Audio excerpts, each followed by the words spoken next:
Baim Wong rogoh kocek ratusan juta, bantu bayar uang sekolah siswa SMP.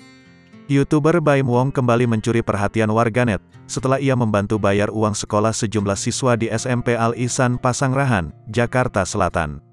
Bahkan, disebut-sebut Baim Wong sampai merogoh kocek hingga ratusan juta demi membantu bayar uang sekolah para siswa tersebut. Tak hanya itu, Baim Wong juga mengajak sejumlah orang tua siswa yang mampu, untuk ikut patungan membantu membayarkan uang sekolah siswa tak mampu. Baim Wong pun langsung mentransfer uang 100 juta rupiah kepada sekolahan.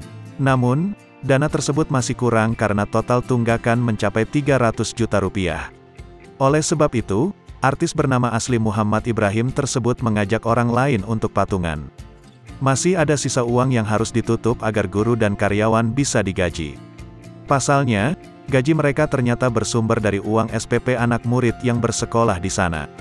Perlakuan suami Paula Verhoeven tersebut pun membuat warga satu sekolahan menangis. Hal tersebut disampaikan oleh Baim Wong melalui Instagram pribadinya, Baim Wong baru-baru ini. Suami Paula Verhoeven tersebut bantu membayar SPP anak sekolahan. Baim Wong mendatangi salah satu sekolahan swasta di Jakarta. Ternyata, sang artis mendapati kondisi guru dan karyawan di sana yang terancam tidak gajian. Hal tersebut dikarenakan banyak siswa yang belum membayar SPP.